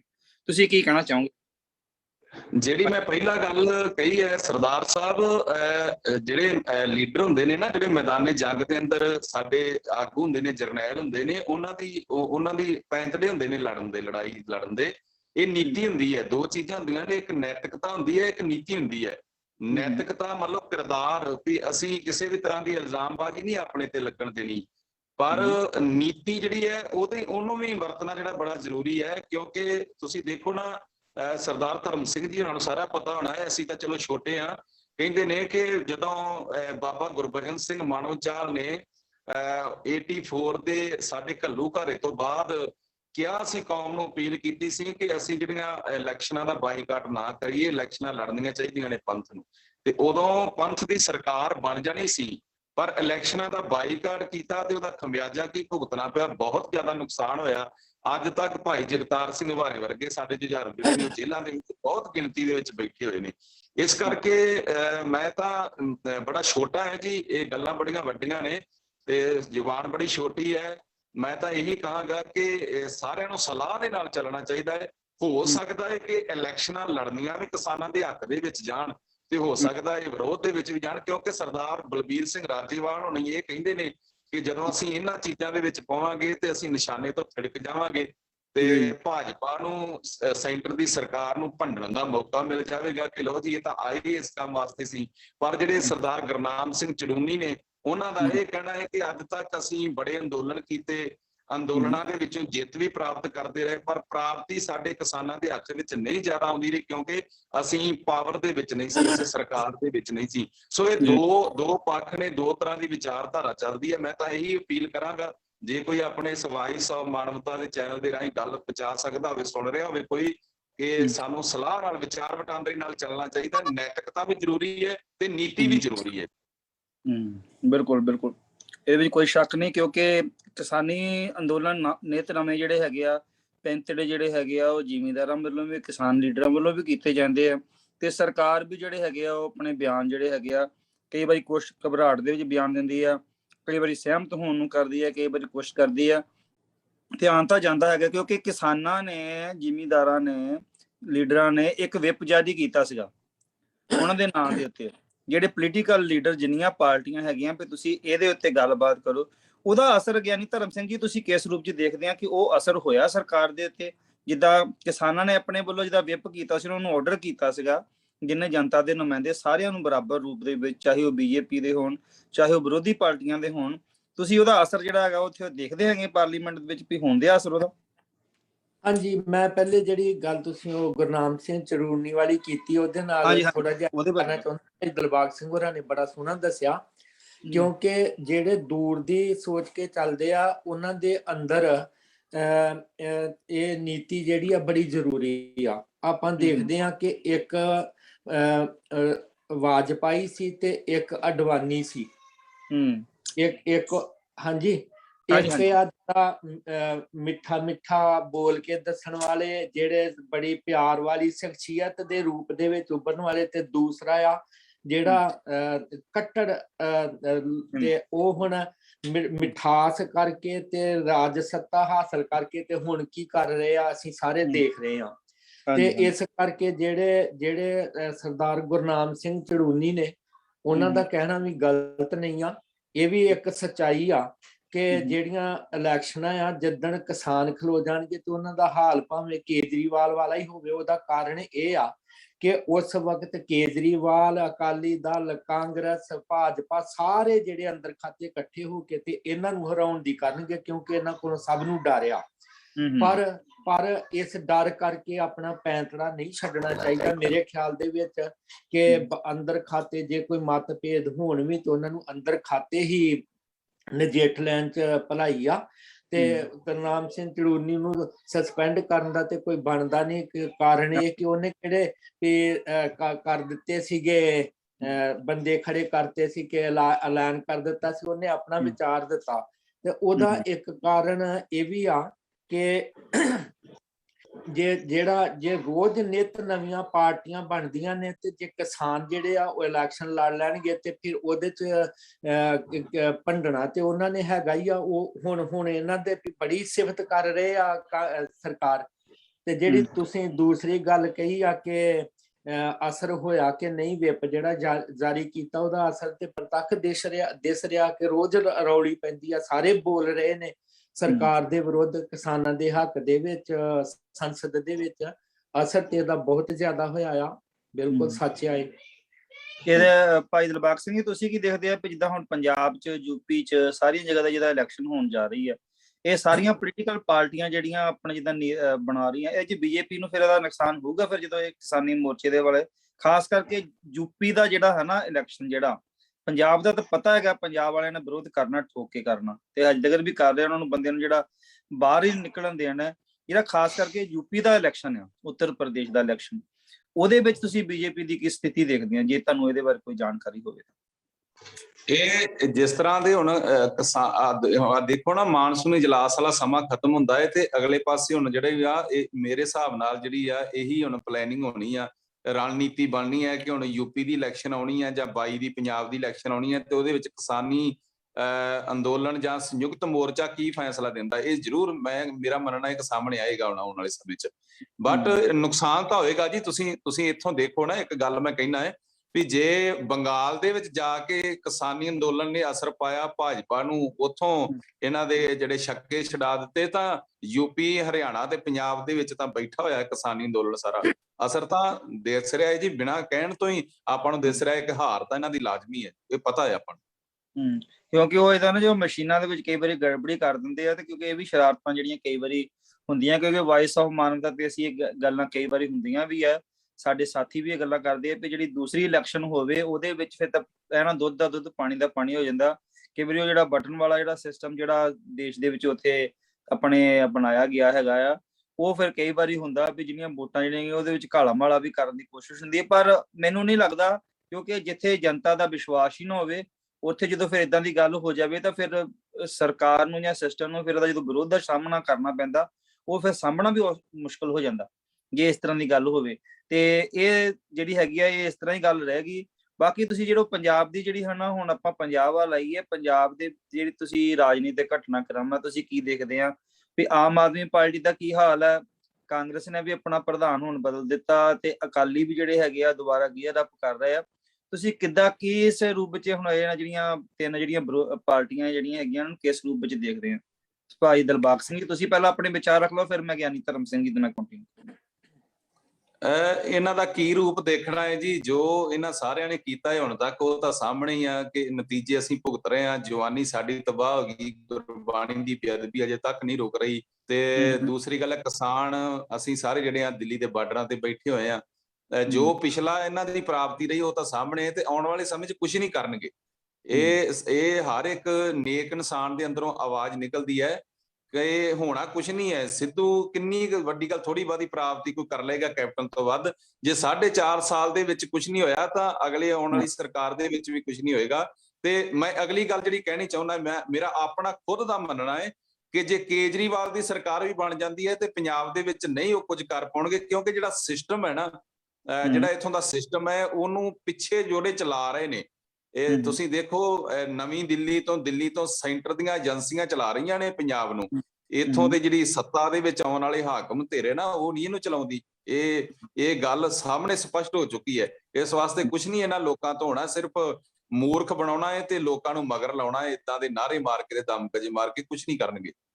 ਹਾਂਜੀ, ਕਿਉਂਕਿ ਏਦਾਂ ਫਿਰ ਆਮ ਆਦਮੀ ਪਾਰਟੀ ਜਿਹੜੀ ਹੈਗੀ ਆ ਉਹਨੂੰ ਵੀ ਤੁਸੀਂ ਉਸੇ ਰੂਪ ਚ ਹੀ ਦੇਖਦੇ ਜਿੱਦਾਂ ਅਕਾਲੀ ਆ ਜਾਂ ਕਾਂਗਰਸ ਹੈ? ਬਿਲਕੁਲ ਜੀ, ਬਿਲਕੁਲ। ਆਮ ਆਦਮੀ ਪਾਰਟੀ ਤੁਸੀਂ ਦੇਖੋ ਨਾ ਕੀ ਕਰ ਲੈਣਗੇ ਉਹ, ਅਕਸਰ ਜਿਹੜਾ ਸਿਸਟਮ ਹੈ, ਸਿਸਟਮ ਜਿਹੜੇ ਕੋਰਟ ਨੇ, ਕਚਹਿਰੀਆਂ ਨੇ, ਪਿਛਲਾ ਜਿਹੜਾ ਅਫਸਰਸ਼ਾਹੀ ਸਿਸਟਮ ਹੈ, ਉਹਦੇ ਅਧੀਨ ਤਾਂ ਹੁਣ ਪੰਜਾਬ ਦਾ ਆਪਣੀ ਤਾਂ ਹੈ ਹੀ ਨਹੀਂ ਆ, ਅਧਿਕਾਰ ਖੇਤਰ ਹੀ ਨਹੀਂ ਪੰਜਾਬ ਦਾ ਹੈਗਾ, ਸਾਰਾ ਕੁਝ ਤਾਂ ਸੈਂਟਰ ਤੋਂ ਝੋਲੀ ਅੱਡ ਕੇ ਮੰਗਣਾ ਪੈਂਦਾ ਹੈ। ਤਾਂ ਕੀ ਕਰ ਲੈਣਗੇ ਆਪਣੇ ਆਪ ਦੇ ਵਿੱਚ, ਦੇਖੋ ਤੁਸੀਂ। ਗਿਆਨੀ ਧਰਮ ਸਿੰਘ ਜੀ, ਤੁਹਾਡਾ ਕੀ ਵਿਚਾਰ ਹੈ ਇਹਦੇ ਬਾਰੇ? ਜਿਹੜਾ ਪੰਜਾਬ ਦਾ ਰਾਜਨੀਤਿਕ ਸਿਸਟਮ ਹੈ ਉਹਦੇ ਬਾਰੇ ਤੁਸੀਂ ਕੀ ਕਹਿਣਾ ਚਾਹੋਗੇ? ਭਾਈ ਦਿਲਬਾਗ ਸਿੰਘ ਜੀ ਨੇ ਮੇਰੀ ਤਾਂ ਸਹਿਮਤੀ ਇਹਨਾਂ ਦੇ ਨਾਲ, ਤੇ ਤੁਸੀਂ ਕੀ ਕਹਿਣਾ ਚਾਹੋਗੇ ਇਹਦੇ ਬਾਰੇ? ਉਹਨਾਂ ਨੇ ਬਹੁਤ ਵਧੀਆ ਗੱਲ ਕੀਤੀ ਆ। ਵੈਸੇ ਮੈਨੂੰ ਰਾਜਨੀਤਿਕ ਬਹੁਤੀ ਸਮਝ ਸੂਝ ਤੇ ਨਹੀਂ, ਪਰ ਜੋ ਕੁਝ ਅਸੀਂ ਆਪਣੀ ਜ਼ਿੰਦਗੀ 'ਚ ਦੇਖ ਰਹੇ ਹਾਂ ਉਹਦੇ ਆਧਾਰ ਤੇ ਗੱਲ ਕਰ ਰਹੇ ਹਾਂ। ਤੇ ਇਹਨਾਂ ਨੇ ਬਿਲਕੁਲ ਸਹੀ ਕਿਹਾ ਕਿ ਕਿਸੇ ਤੋਂ ਵੀ ਕੋਈ ਆਸ ਨਹੀਂ। ਮੈਨੂੰ ਤੇ ਐਉਂ ਲੱਗਦਾ ਕਿ ਜੇ ਕੇਜਰੀਵਾਲ ਆ ਜਾਂਦਾ ਤੇ ਭਾਜਪਾ ਵਾਲਾ ਹਾਲ ਕਰੇਗਾ ਇੱਕ ਵਾਰੀ ਕਾਬਜ ਹੋ ਕੇ, ਤੇ ਫਿਰ ਔਖਾ ਆ ਲੱਥਣਾ। ਤੇ ਇਹਦੇ 'ਚ ਇਹ ਆ ਵੀ ਇਹਨਾਂ ਦੀਆਂ ਲੜਾਈਆਂ ਤੇ ਪਹਿਲਾਂ ਹੀ, ਜੇ ਨੇਕ ਨੀਤੀ ਹੋਵੇ ਤੇ ਨੇਕ ਨੀਤੀ ਦੇ ਵਿੱਚ ਸਭ ਤੋਂ ਪਹਿਲੀ ਗੱਲ ਹੁੰਦੀ ਤਿਆਗ, ਦੂਸਰਾ ਹੁੰਦਾ ਕੁਰਬਾਨੀ। ਤੇ ਇਹਨਾਂ ਦੋਵਾਂ ਗੱਲਾਂ ਦੀ ਘਾਟ ਸਾਨੂੰ ਪ੍ਰਤੱਖ ਨਜ਼ਰ ਆ ਰਹੀ ਆ ਕਿ ਜਿਹੜਾ ਮਾਫ ਕਰਨਾ, ਕਈ ਗਾਲਾਂ ਵੀ ਕੱਢਣਗੇ ਪਰ ਸੱਚ ਨੇ ਸੱਚ ਰਹਿਣਾ ਆ ਕਿ ਕਿੰਨੇ ਵਧੀਆ ਵਧੀਆ ਬੰਦੇ ਆਏ ਆਮ ਆਦਮੀ ਪਾਰਟੀ 'ਚ, ਜਿਹੜੇ ਹੌਲੀ ਹੌਲੀ ਇੱਕ ਇੱਕ ਕਰਕੇ ਸਾਰੇ ਹੀ ਚਲੇ ਗਏ ਨੇ, ਜਿੰਨੇ ਸਿਆਣੇ ਬੰਦੇ ਸੀਗੇ। ਭਾਵੇਂ ਭਾਵੇਂ ਫੂਲਕਾ ਸੀਗਾ ਤੇ ਭਾਵੇਂ ਹੋਰ, ਮੈਂ ਨਾਂ ਨਹੀਂ ਸਾਰਿਆਂ ਦੇ ਲੈਂਦਾ, ਤੁਸੀਂ ਜਾਣਦੇ ਹੋ। ਤੇ ਜਿਹੜਾ ਇੱਕ ਬੰਦਾ ਜਿਹੜਾ ਉਹ ਦੂਸਰੇ ਨੂੰ ਬਰਦਾਸ਼ਤ ਹੀ ਨਾ ਕਰੇ ਕਿ ਦੂਸਰਾ ਅੱਗੇ ਆ ਜਾਵੇ, ਤੇ ਉਹ ਪਾਰਟੀ ਦੀ ਨੀਤੀ ਕੀ ਹੋ ਸਕਦੀ, ਆਪਾਂ ਇਹਦਾ ਸਹਿਜੇ ਹੀ ਅੰਦਾਜ਼ਾ ਲਾ ਸਕਦੇ ਹਾਂ ਕਿ ਕੋਈ ਫਰਕ ਨਹੀਂ ਹੋਊਗਾ। ਹੋ ਸਕਦਾ ਕਿ ਦੂਸਰਿਆਂ ਨਾਲੋਂ ਵੀ ਖਤਰਨਾਕ ਸਾਬਤ ਹੋ ਜਾਵੇ। ਬਿਲਕੁਲ। ਕਿਉਂਕਿ ਤੇ ਫਿਰ ਜਿਹੜੇ ਤੀਸਰੀ ਪਾਰਟੀ ਆ ਜਿਹਦੇ ਤੇ ਦੋਸ਼ ਲੱਗਦੇ ਰਹੇ ਆ ਭਾਈ ਦਿਲਬਾਗ ਸਿੰਘ ਜੀ, ਜਿਹੜੀ ਬਾਦਲ ਵਾਲੀ ਪਾਰਟੀ ਆ, ਕਿਉਂਕਿ ਉਹਤੇ ਬੇਅਦਬੀਆਂ ਦਾ ਜਿਹੜਾ ਦਾਗ ਆ ਅਜੇ ਤੱਕ ਉਹਦਾ ਧੋਤਾ ਨਹੀਂ। ਉਹ ਆਪਣੇ ਆਪ ਨੂੰ ਅਜੇ ਤੱਕ ਵੀ ਇਹ ਚੀਜ਼ 'ਚ ਬੈਕਫੁੱਟ ਤੇ ਸਮਝਦੇ। ਜਦੋਂ ਉਹਨਾਂ ਨਾਲ ਗੱਲ ਕਰੀਦੀ ਆ ਜਾਂ ਜਦੋਂ ਕੋਈ ਵੀ ਬੰਦਾ ਉਹਨਾਂ ਨਾਲ ਗੱਲ ਕਰਦਾ, ਜਰਨਲਿਸਟ ਗੱਲ ਕਰਦਾ, ਤੇ ਉਹ ਬੈਕਫੁੱਟ ਤੇ ਇੱਕਦਮ ਚੱਲ ਜਾਂਦੇ ਆ, ਇਹ ਜੀ ਸਾਡੇ ਨਾਲ ਸਿਆਸਤ ਹੋ ਰਹੀ ਆ। ਮਗਰ ਉਹਦਾ ਹੱਲ ਉਹਨਾਂ ਨੇ ਵੀ ਨਹੀਂ ਕੀਤਾ ਤੇ ਉਹਨਾਂ ਦਾ ਹੱਲ ਇਹਨਾਂ ਨੇ ਵੀ ਨਹੀਂ ਕੀਤਾ। ਉਹ ਪਾਰਟੀ ਦੀ ਪੋਜੀਸ਼ਨ ਤੁਸੀਂ ਕਿਸ ਰੂਪ 'ਚ ਦੇਖਦੇ? ਕਿਉਂਕਿ ਉਹ ਪਹਿਲਾਂ ਕਿਸੇ ਟਾਈਮ ਪੰਜਾਬ ਦੀ ਮੋਹਰੀ ਪਾਰਟੀ ਵੀ ਰਹੀ ਆ, 10 ਸਾਲ ਲਗਾਤਾਰ ਉਹਨਾਂ ਨੇ ਰਾਜ ਵੀ ਕੀਤਾ ਆ। ਤੁਸੀਂ ਉਹਦੇ ਬਾਰੇ ਕੀ ਕਹੋਗੇ? ਇਹ ਤਾਂ ਦੇਖੋ ਜੀ, ਜਦੋਂ ਵੀ ਉਹ ਕੋਈ ਪ੍ਰੋਟੈਸਟ ਕਰਦੇ ਆ ਜਾਂ ਕੋਈ ਗੱਲ ਕੋਈ ਐਕਸ਼ਨ ਕਰਦੇ ਆ, ਤੇ ਲੋਕ ਉਹਨਾਂ ਨੂੰ ਉਹਨਾਂ ਦੀ ਇਸ ਗੱਲ ਦਾ ਜਵਾਬ ਦਿੰਦੇ ਨੇ ਕਿ ਤੁਸੀਂ 10 ਸਾਲ ਕੀ ਕੀਤਾ ਹੈ। ਤੇ ਪਹਿਲੀ ਗੱਲ ਇਹ ਆ ਵੀ ਉਹਨਾਂ ਨੂੰ ਉਸ ਚੀਜ਼ ਦਾ ਜਵਾਬ ਦੇਣਾ ਹੀ ਇਸ ਵੇਲੇ ਔਖਾ ਹੋਇਆ ਹੈ, ਜਿਹੜਾ ਉਹਨਾਂ ਨੇ ਆਪਣੇ 10 ਸਾਲ ਦੇ ਰਾਜਕਾਲ ਦੇ ਵਿੱਚ, ਚਲੋ ਹੈ ਤਾਂ ਬੜਾ ਪੁਰਾਣੀ ਪਾਰਟੀ ਹੈ, 50 ਸਾਲ ਤੋਂ 45 ਸਾਲ ਤੋਂ ਇੱਥੇ ਰਾਜ ਕਰਦੇ ਆ ਰਹੇ ਨੇ, ਪਰ ਜਿਹੜੇ ਅੱਜ ਦੇ ਲੋਕ ਨੇ ਸਾਡੇ, ਉਹ ਪਿਛਲੇ 10 ਸਾਲ ਦਾ ਹਿਸਾਬ ਕਿਤਾਬ ਉਸੇ ਵੇਲੇ ਪੁੱਛ ਲੈਂਦੇ ਨੇ। ਤੇ ਜਿਹੜੀ ਸਿਚੁਏਸ਼ਨ ਹੈ ਉਸ ਪਾਰਟੀ ਦੀ, ਉਹ ਤਾਂ ਆਪਾਂ ਨੂੰ ਸਾਰਿਆਂ ਪਤਾ ਹੀ ਹੈ ਜੀ। ਮੈਂ ਜ਼ਿਆਦਾ ਨਹੀਂ ਕਹਿਣਾ ਚਾਹੁੰਦਾ, ਕਿਉਂਕਿ ਦੁੱਖ ਇਸ ਗੱਲ ਦਾ ਹੈ ਕਿ ਸ਼੍ਰੀ ਗੁਰੂ ਗ੍ਰੰਥ ਸਾਹਿਬ ਜੀ ਦੀ ਬੇਅਦਬੀ ਦੀ ਸ਼ੁਰੂਆਤ ਉਸ ਪਾਰਟੀ ਦੇ ਰਾਜ ਦੇ ਵਿੱਚ ਹੋਈ ਸੀ। ਇਸ ਕਰਕੇ ਦੁੱਖ ਹੈ, ਦਿਲੋਂ ਦੁੱਖ ਹੈ ਇਸ ਗੱਲ। ਬਿਲਕੁਲ, ਕਿਉਂਕਿ ਇਹ ਦਾਗ, ਇਹ ਕਲੰਕ ਜਿਹੜਾ ਕਦੇ ਵੀ ਮਿਟਾਇਆ ਨਹੀਂ ਜਾ ਸਕਦਾ। ਕਿਉਂਕਿ ਜਿਹੜੀ ਆਪਣੇ ਆਪ ਨੂੰ ਪੰਥਕ ਪਾਰਟੀ ਸ਼ੋਅ ਕਰਦੀ ਸੀ, ਉਹ ਪਰਿਵਾਰਵਾਦ ਦੇ ਵਿੱਚ ਤੇ ਇਹ ਜਿਹੜੇ ਗਲਤ ਲੀਡਰਾਂ ਦੇ ਜਿਹੜੇ ਹੈਗੇ ਆ ਉਹ ਕਬਜ਼ੇ ਵਿੱਚ ਹੋਣ ਕਰਕੇ ਉਲਝ ਕੇ ਰਹਿ ਗਿਆ, ਇੱਕ ਸਿਸਟਮ ਉਲਝ ਕੇ ਰਹਿ ਗਿਆ। ਕਿਉਂਕਿ ਇੱਕ ਜਦੋਂ ਆਪਣੇ ਆਪ ਨੂੰ, ਇੱਕ ਟਾਈਮ ਇਸ ਤਰ੍ਹਾਂ ਦਾ ਸੀਗਾ ਕਿ ਹਰ ਕੋਈ ਬੰਦਾ ਅਕਾਲੀ ਅਖਾਉਣ ਦੇ ਵਿੱਚ ਮਾਣ ਪ੍ਰਾਪਤ ਕਰਦਾ ਸੀ। ਇੱਕ ਟਾਈਮ ਉਹ ਵੀ ਸਮਾਂ ਸੀ, ਇਸ ਟਾਈਮ ਪੰਥ ਵਸੇ ਮੈਂ ਉਜੜਾ ਮਨ ਚਾਓ ਕਨੇਰਾ ਕਹਿਣ ਵਾਲੇ ਅਕਾਲੀ ਜਿਹੜੇ ਆ ਗਲੀਆਂ ਦੇ ਵਿੱਚ ਜਿਹੜੇ ਹੈਗੇ ਹੋਕਾ ਦਿੰਦੇ ਫਿਰਦੇ ਸੀਗੇ। ਮਗਰ ਅੱਜ ਜੋ ਹਾਲਾਤ ਹੈਗਾ ਆ, ਉਹ ਆਪਣੇ ਆਪ ਦੇ ਵਿੱਚ ਉਹ ਪਾਰਟੀ ਜਿਹੜੀ ਹੈਗੀ ਆ ਉਹਦੇ ਵਿੱਚ ਕੋਈ ਪੰਥਕ ਪਿਆਰ ਨਹੀਂ ਰਿਹਾ, ਜਾਂ ਪੰਥਕ ਰਵਾਇਤਾਂ ਜਿਹੜੀਆਂ ਹੈਗੀਆਂ ਉਹਨਾਂ ਨੂੰ ਉਹਨਾਂ ਨੇ ਤਿਲਾਂਜਲੀ ਦੇ ਦਿੱਤੀ। ਹੁਣ ਜੋ ਉਹ ਪਿਛਲੇ ਹਫ਼ਤੇ ਅਸੀਂ ਗੱਲ ਵੀ ਕੀਤੀ ਸੀਗੀ ਵੀ ਉਹ ਦਰਬਾਰ ਸਾਹਿਬ ਜਿਹੜੀ ਸੁਰੰਗ ਜਿਹੜਾ ਹੈਗਾ ਆ ਮੁੱਦਾ ਜਿਹੜਾ ਉਹ ਉੱਠਿਆ ਕਿ ਨਹੀਂ, ਭਾਈ ਬਡਾਲਾ ਜਿਹੜਾ ਹੈਗਾ ਉਹ ਵੀ ਬੈਠਾ ਪਿਆ ਪ੍ਰੋਟੈਸਟ ਦੇ, ਕਿ ਕੋਈ ਇਹਨਾਂ ਤੇ ਅਸਰ ਨਹੀਂ ਹੋ ਰਿਹਾ। ਤੇ ਉਹ ਆਪਣੇ ਆਪ ਦੇ ਵਿੱਚ ਹੀ ਇਹ ਜਿਹੜਾ ਹੈਗਾ ਪਤਾ ਲੱਗਦਾ ਵੀ ਇਹ ਜਿਹੜੀ ਪਾਰਟੀ ਹੈ ਇਹ ਪੰਥਕ ਰਵਾਇਤਾਂ ਤੋਂ, ਜਿਹੜੀ ਦਾ ਮੇਨ ਪਾਵਰ ਪੁਆਇੰਟ ਸੀਗਾ, ਉਹ ਤੋਂ ਕਾਫੀ ਜ਼ਿਆਦਾ ਦੂਰ ਜਾ ਚੁੱਕੀ ਹੈ। ਇਹਦੇ ਵਿੱਚ ਤਾਂ ਕੋਈ ਸ਼ੱਕ ਹੀ ਨਹੀਂ ਹੈਗੀ। ਗਿਆਨੀ ਧਰਮ ਸਿੰਘ ਜੀ, ਤੁਸੀਂ ਕੀ ਕਹਿਣਾ ਚਾਹੋਗੇ? ਮੈਂ ਇਹ ਕਹਿਣਾ ਵੀ ਅਜੇ ਮੇਰੇ ਖਿਆਲ 'ਚ ਜਿਹੜੇ ਹਾਲਾਤ ਬਣੇ ਹੋਏ ਆ ਕਿ ਅਜੇ ਪੰਜਾਬ ਦੇ ਭਲੇ ਵਾਲੀ ਕੋਈ ਗੱਲ ਨਜ਼ਰ ਆਉਂਦੀ ਨਹੀਂ। ਉਹਦਾ ਕਾਰਨ ਆ ਕਿ ਜੇ ਪੰਜਾਬ ਦਾ ਮਤਲਬ ਥੋੜਾ ਜਿਹਾ ਜੇ ਅਸੀਂ ਇਹ ਵੀ ਲੈ ਲਈਏ ਵੀ ਉੱਥੇ ਸਿੱਖ ਬਹੁ ਗਿਣਤੀ ਹੈ ਤੇ ਸਿੱਖਾਂ ਦੀ ਹੋਰ ਕਿਸੇ ਸਟੇਟ ਦੇ ਵਿੱਚ ਜਿਹੜੀ ਆ ਉਹ ਇਦਾਂ ਦੀ ਸਰਕਾਰ ਨਹੀਂ ਬਣ ਸਕਦੀ ਜਿੱਦਾਂ ਦੀ ਅਕਾਲੀ ਸਰਕਾਰ ਹੋ ਸਕਦੀ ਆ। ਪਰ ਹੁਣ ਅਕਾਲੀਆਂ ਨੂੰ ਜਿਤਾਉਣ ਦਾ ਮਤਲਬ ਆ ਬਾਦਲਾਂ ਨੂੰ ਜਿਤਾਉਣਾ, ਤੇ ਉਹਨਾਂ ਨੇ ਜਿੱਤ ਕੇ ਜੋ ਕੁਝ ਕਰਨਾ ਆ ਉਹ ਆਪਾਂ ਦੇ ਸ਼ਾਇਦ ਅਸੀਂ ਸੋਚ ਵੀ ਨਹੀਂ ਸਕਦੇ ਕਿ ਅੱਗੇ ਕੱਲੇ ਗੁਰੂ ਗ੍ਰੰਥ ਸਾਹਿਬ ਮਹਾਰਾਜ ਦੀ ਬੇਦਬੀ ਹੋਈ ਹੈ ਤੇ ਫਿਰ ਪਤਾ ਨਹੀਂ ਕੀ ਕੁਛ ਹੋਰ ਵੀ ਹੋਊਗਾ। ਤੇ ਇਸ ਕਰਕੇ ਜਿਹੜਾ ਅਜੇ ਮੈਨੂੰ ਲੱਗਦਾ ਵੀ ਕਾਫੀ ਕੁੱਟ ਪੈਣੀ ਆ ਪੰਜਾਬ ਦੇ ਲੋਕਾਂ ਨੂੰ ਕਈ ਚਿਰ ਤੱਕ, ਤੇ ਫਿਰ ਕਿਤੇ ਕੋਈ ਨਾ ਕੋਈ ਜਦੋਂ ਕੱਲਾ ਜੀਵ ਬੰਦਾ ਸੋਚਣ ਲੱਗ ਪਿਆ ਨਾ, ਫਿਰ ਹੋਣੀ ਆ ਜਿਵੇਂ ਭਾਈ ਦਿਲਬਾਗ ਸਿੰਘ ਹੋਰਾਂ ਨੇ ਗੱਲ ਕੀਤੀ ਆ ਕਿ ਉਹਨਾਂ ਹੀ ਲੋਕਾਂ ਦੇ ਜਿਨ੍ਹਾਂ ਕੋਲੋਂ ਅੱਗੇ ਕਿਸੇ ਕੋਲੋਂ 10 ਸਾਲ, ਕਿਸੇ ਕੋਲੋਂ 5 ਸਾਲ, ਕਿਸੇ ਕੋਲ 15 ਸਾਲ ਜੁੱਤੀਆਂ ਖਾਧੀਆਂ ਹੋਈਆਂ, ਉਹਨਾਂ ਦੇ ਮਗਰ ਮੁੜ ਕੇ ਦੌੜੇ ਫਿਰਦੇ ਨੇ। ਇੱਕ ਬੰਦੇ ਬਦਲਣ ਦੇ ਨਾਲ ਕਿਸੇ ਪਾਰਟੀ ਦੀ ਜਿਹੜੀ ਸੋਚ ਥੋੜੀ ਬਦਲ ਜੂਗੀ। ਜੇ ਸਿੱਧੂ ਆ ਗਿਆ ਤਾਂ ਉਹਦੇ ਨਾਲ ਕੀ ਹੋ ਜੂਗਾ।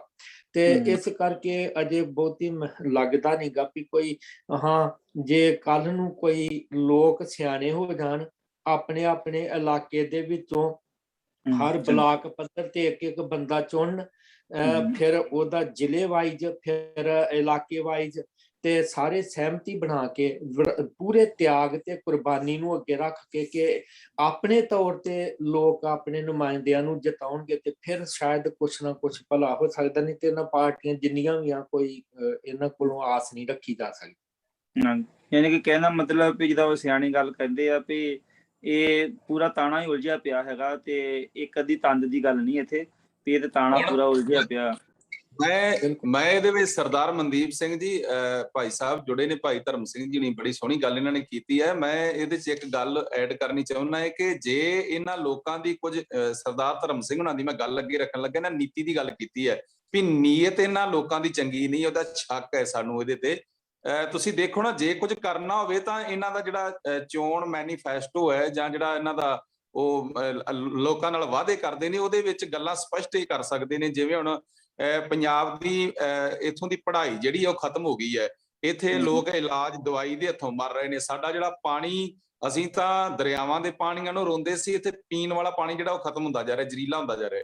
ਖਤਮ ਹੋਣ ਤੋਂ ਭਾਵ ਇਹ ਨਹੀਂ ਕਿ ਪਾਣੀ ਮੁੱਕ ਗਿਆ ਹੈ, ਕਹਿਣ ਤੋਂ ਭਾਵ ਇਹ ਕਿ ਪਾਣੀ ਜ਼ਰੀਲਾ ਹੋ ਗਿਆ ਹੈ। ਪਿੰਡਾਂ ਦਾ ਲਗਭਗ 90% ਪਾਣੀ ਪੀਣ ਦੇ ਯੋਗ ਨਹੀਂ ਰਿਹਾ। ਲੋਕ, ਮੈਂ ਅੱਜ ਵੀ ਤੁਹਾਨੂੰ ਫੋਟੋਆਂ ਸੈਂਡ ਕਰ ਦਾਂਗਾ, ਵੀਡੀਓ ਮੈਂ ਸੈਂਡ ਕਰ ਦਾਂਗਾ ਕਿ ਲੋਕ ਗੁਰਦੁਆਰਿਆਂ ਦੇ ਵਿੱਚੋਂ ਪਾਣੀ ਭਰ ਕੇ ਜਿਹੜੇ ਆ ਉਹ ਘਰਾਂ ਨੂੰ ਲਿਜਾ ਰਹੇ। ਇੱਥੇ ਪਿੰਡਾਂ ਦੇ ਵਿੱਚ ਪਾਣੀ 400 ਫੁੱਟ ਦਾ ਜਿਹੜਾ ਹੈ ਉਹ ਪੀਣ ਵਾਲਾ ਰਹਿ ਗਿਆ, ਤੇ ਆਉਣ ਵਾਲੇ ਸਮੇਂ 'ਚ ਕਿਸਾਨ ਜਿਹੜੇ ਨੇ ਉਹ ਵੀ ਜ਼ਹਿਰ ਹੀ ਪਾਈ ਜਾ ਰਹੇ ਨੇ ਜ਼ਮੀਨ ਦੇ ਵਿੱਚ, ਤੇ ਪਾਣੀ ਜਿਹੜਾ ਉਹ ਜ਼ਰੀਲਾ ਹੁੰਦਾ ਜਾ ਰਿਹਾ ਹੈ। ਇਹ ਦੱਸੋ ਕਿਸੇ ਵੀ ਲੀਡਰ ਜਾਂ ਕਿਸੇ ਵੀ ਪਾਰਟੀ ਦੇ ਧਿਆਨ ਵਿੱਚ ਹੈ ਕੋਈ ਚੋਣ ਦਾ ਮੁੱਦਾ ਇਹਨਾਂ ਨੇ ਬਣਾਇਆ ਹੈ ਕਿ ਘੱਟੋ ਘੱਟ ਆਉਣ ਵਾਲੇ ਪੰਜਾਬ ਦੇ ਲੋਕਾਂ ਨੂੰ ਜਿਹੜਾ ਵਾ ਅਸੀਂ ਪੀਣ ਵਾਲਾ ਪਾਣੀ ਸਾਫ਼ ਦੇ ਦਈਏ, ਜਾਂ ਪੜ੍ਹਾਈ ਦੇ ਦਈਏ, ਜਾਂ ਦਵਾਈ ਦੇ ਦਈਏ। ਇਹ ਤਾਂ ਮੈਂ ਇੰਜ ਮਹਿਸੂਸ ਕਰਦਾ ਹੈ ਵੀ ਬੱਚਾ, ਕੋਈ ਬੰਦਾ ਬਿਮਾਰ ਤੜਫ ਰਿਹਾ ਹੋਵੇ ਤੇ ਉਹਨੂੰ ਕੋਈ ਜਿਹੜਾ ਵਾ ਉਤਲੇ ਪਾਸਿਓਂ ਮਤਲਬ ਕੋਈ ਬੱਚਾ ਜਿਹੜਾ ਵਾ ਉਹ BA ਦੀ ਪੜ੍ਹਾਈ ਤੋਂ ਜਾਂ +2 ਦੀ ਪੜ੍ਹਾਈ ਤੋਂ ਬੈਠਾ ਹੋਵੇ ਤੇ ਉਹਨੂੰ ਟੌਫੀਆਂ ਜਿਹੜੀਆਂ ਹੁੰਦੀਆਂ ਨੇ ਉਹ ਹੱਥਾਂ 'ਚ ਕੋਈ ਫੜਾਈ ਜਾਵੇ, ਬਜ਼ੁਰਗ ਕੇ ਲੈ ਆਹ ਖਾ ਲੈ।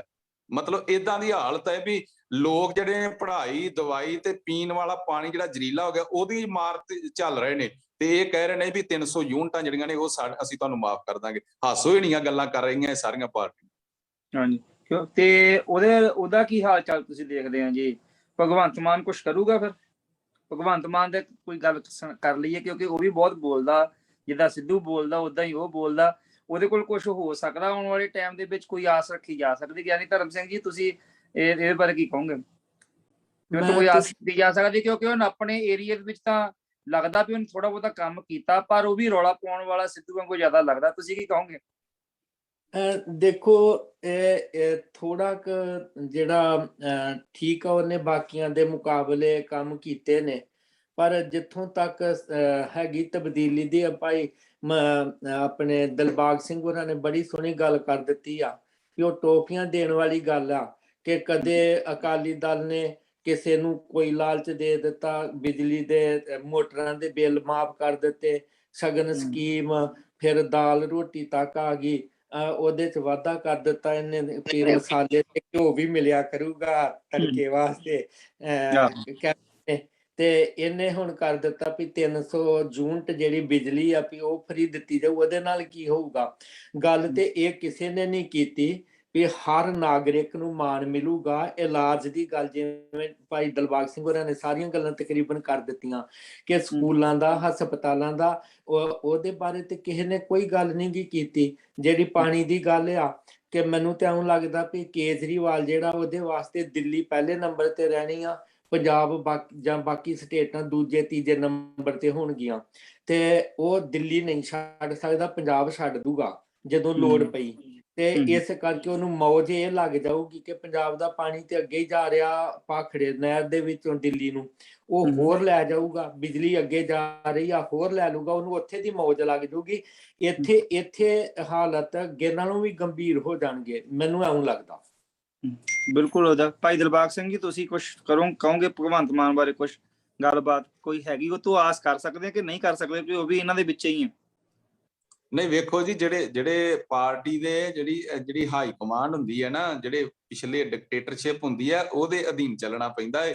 ਇਹ ਖੁਦ ਜਿਹੜੇ ਪਾਰਟੀ ਦੇ ਵਿੱਚੋਂ ਗਏ ਲੋਕ ਨੇ ਨਾ, ਜਿਵੇਂ ਤੁਸੀਂ ਹੁਣੇ ਗੱਲ ਕੀਤੀ ਹੈ, ਵੱਡੇ ਵੱਡੇ ਚਿਹਰੇ, ਵੱਡੇ ਵੱਡੇ ਕਲਾਕਾਰ, ਵੱਡੇ ਵੱਡੇ ਲੋਕ ਜਿਹੜੇ ਗਏ ਨੇ, ਉਹਨਾਂ ਦੇ ਬਿਆਨ ਸੁਣ ਲਈਏ, ਪੜ੍ਹ ਲਈਏ, ਵੀਡੀਓ ਅੱਜ ਵੀ ਨੈਟ ਤੇ ਪਈਆਂ ਹੋਈਆਂ ਨੇ। ਉਹ ਕੀ ਕਹਿ ਕੇ ਗਏ ਨੇ ਉਸ ਪਾਰਟੀ ਦੇ ਬਾਰੇ? ਭਗਵੰਤ ਮਾਨ ਨੂੰ ਉਹਨਾਂ ਗੱਲਾਂ ਦਾ ਜਵਾਬ ਦੇਣਾ ਚਾਹੀਦਾ ਹੈ ਕਿ ਜੇ ਉਹਨਾਂ ਲੋਕਾਂ ਦੀ ਬੇਕਦਰੀ ਹੋਈ ਹੈ, ਉਹਨਾਂ ਨੂੰ ਵਰਤਿਆ ਗਿਆ, ਉਹਨਾਂ ਦੀ ਨਹੀਂ ਸੁਣਵਾਈ ਹੋਈ, ਤਾਂ ਮੇਰੀ ਵੀ ਕੋਈ ਚੱਲਣੀ ਹੈ। ਇੱਕ ਲਾਲਚ ਹੀ ਉਹਨੂੰ ਦਿੱਤਾ ਜਾ ਰਿਹਾ ਹੈ ਵੀ ਹਾਂ, ਮੈਨੂੰ ਨਾ ਗੱਲ ਨਹੀਂ ਭੁੱਲਦੀ ਲੱਖੇ ਸਿਧਾਣੇ ਦੀ। ਵੇਖੋ, ਕੋਈ ਵੀ ਬੰਦਾ ਚੰਗੀ ਗੱਲ ਕਰਦਾ ਹੈ ਤੇ ਉਹ ਆਪਾਂ ਨੂੰ ਇੱਥੇ ਕੋਡ ਕਰਨੀ ਚਾਹੀਦੀ ਹੈ। ਚਲੋ, ਕਿਸ ਤਰ੍ਹਾਂ ਦਾ, ਕਿੱਦਾਂ ਦੀ ਉਹਦਾ ਜੀਵਨ ਹੈ ਜਾਂ ਕਿੱਦਾਂ ਦਾ ਉਹਦਾ ਐਕਸ਼ਨ ਹੈ, ਉਹ ਗੱਲ ਵੱਖਰੀ ਹੈ। ਪਰ ਉਹਨੇ ਇੱਕ ਗੱਲ ਕਹੀ ਸੀ ਕਿ ਆਉਣ ਵਾਲੇ ਸਮੇਂ ਦੇ ਵਿੱਚ ਜਿਹੜਾ ਪੰਜਾਬ ਦਾ ਸੀਐਮ ਹੋਏਗਾ ਨਾ, ਉਹ ਵੀ ਇੱਕ ਚਪੜਾਸੀ ਦੀ ਹੈਸੀਅਤ ਰੱਖਦਾ ਹੋਏਗਾ। ਮੰਨ ਲਓ, ਜਦੋਂ ਤੁਸੀਂ ਸੋਚੋ ਨਾ ਵੀ ਹੱਥ ਵਿੱਚੋਂ ਲੈ ਹੀ ਸਾਰਾ ਕੁਝ ਲੈਣਾ ਹੈ ਅਗਲਿਆਂ ਨੇ, ਪਿੱਛੋਂ ਜਿਹੜੀ ਜਿਹੜੀ ਪੰਜਾਬ ਦੇ ਜਿਹੜੇ ਦੁਸ਼ਮਣ ਨੇ, ਜਿਹੜੀਆਂ ਦੁਸ਼ਮਣ ਜਮਾਤਾਂ ਨੇ, ਉਹਨਾਂ ਨੇ ਸਾਰਾ ਕੁਝ ਹੀ ਦਿਨੋਂ ਦਿਨ ਘਟਾਈ ਜਾ ਰਹੇ ਨੇ, ਘੁੱਟੀ ਜਾ ਰਹੇ ਨੇ, ਤੰਗ ਕਰੀ ਜਾ ਰਹੇ ਨੇ। ਤੇ ਸੀਐਮ ਦਾ ਅਹੁਦਾ ਲੈ ਕੇ ਕੀ ਕਰਨਗੇ ਲੋਕ ਜਦੋਂ ਹੱਥ ਵਾਸ ਹੀ ਕੁਝ ਨਹੀਂ ਹੈ। ਬਿਲਕੁਲ ਬਿਲਕੁਲ, ਇਹਦੇ ਵਿੱਚ ਕੋਈ ਸ਼ੱਕ ਨਹੀਂ ਹੈਗਾ। ਤੇ ਬਾਕੀ ਗਿਆਨੀ ਧਰਮ ਸਿੰਘ ਜੀ, ਅਸੀਂ ਪਿਛਲੇ 2 ਹਫ਼ਤੇ ਜਿਹੜੇ ਹੈਗੇ ਭਾਈ ਮਨੀ ਸਿੰਘ ਤੇ ਭਾਈ ਤਾਰੂ ਸਿੰਘ ਜੀ ਦੀ ਗੱਲ ਕੀਤੀ ਸੀ, ਕਿਉਂਕਿ ਇਹ ਲੀਡਰਾਂ ਦਾ ਤਾਂ ਜੋ ਕੁਛ ਹੋਣਾ ਉਹ ਹੋ ਹੀ ਜਾਣਾ। ਆਪਾਂ ਇਹਨਾਂ ਬਾਰੇ ਹੁਣ ਜਿੰਨੀ ਕੁ ਗੱਲ ਕਰਨੀ ਸੀ ਅਸੀਂ ਕਰ ਚੁੱਕੇ ਹਾਂ। ਅਸੀਂ ਭਾਈ ਮਨੀ ਸਿੰਘ ਤੇ ਭਾਈ ਤਾਰੂ ਸਿੰਘ ਜੀ ਦਾ ਵੀ ਮਨਾਇਆ ਸੀ, ਕਿਉਂਕਿ ਉਹ ਦੂਸਰੇ ਸਮੇਂ ਵਿੱਚ ਮਨਾਇਆ ਗਿਆ ਸੀ, ਇਸ ਕਰਕੇ ਤੁਸੀਂ ਹਾਜ਼ਰ ਨਹੀਂ ਸੀ ਉਹਦੇ 'ਚ ਹੋ ਸਕੇ। ਤੁਸੀਂ ਉਹਨਾਂ 2 ਮਹਾਨ ਸ਼ਹੀਦਾਂ ਦੇ ਬਾਰੇ ਕੋਈ ਆਪਣੇ ਵਿਚਾਰ ਰੱਖਣਾ ਚਾਹੋਗੇ? ਭਾਈ ਮਨੀ ਸਿੰਘ ਤੇ ਭਾਈ ਤਾਰੂ ਸਿੰਘ ਜੀ ਦੀ ਸ਼ਹੀਦੀ ਤੇ ਪ੍ਰਥਾ ਹੈ, ਆਪਾਂ ਉਹਦੇ ਬਾਰੇ ਗੱਲ ਕਰ ਲਈਏ ਥੋੜੀ ਜਿਹੀ। ਹਾਂਜੀ, ਮੈਂ ਇਹਦੇ ਬਾਰੇ ਨਹੀਂ ਕਹਿ ਸਕਦਾ ਕਿ ਜਿਹੜੀ ਸਿੱਖੀ ਆ, ਜਿਹੜੀ ਸਿੱਖੀ ਸਪਿਰਿਟ ਆ, ਉਹ ਜੇ ਜਿਉਂਦੀ ਰਹੀ ਆ ਤੇ ਅੱਜ ਵੀ ਜਿਉਂਦੀ ਆ, ਤੇ ਅੱਗੋਂ ਵੀ ਜਿਹੜੇ ਤੇ ਸਾਨੂੰ ਆਸ ਆ, ਉਹ ਇਹਨਾਂ ਮਹਾਨ ਸ਼ਹੀਦਾਂ ਦੀਆਂ ਸ਼ਹਾਦਤਾਂ ਕਰਕੇ ਆ। ਤੇ ਉਹਨਾਂ ਦੇ ਉਹ ਪੂਰਨੇ ਜਿਹੜੇ ਆ, ਉਹਨਾਂ ਤੇ ਚੱਲ ਕੇ ਹੀ ਕੌਮ ਜਿਹੜੀ ਆ ਉਹ ਜਿੰਦਾ ਰਹਿ ਸਕਦੀ ਆ।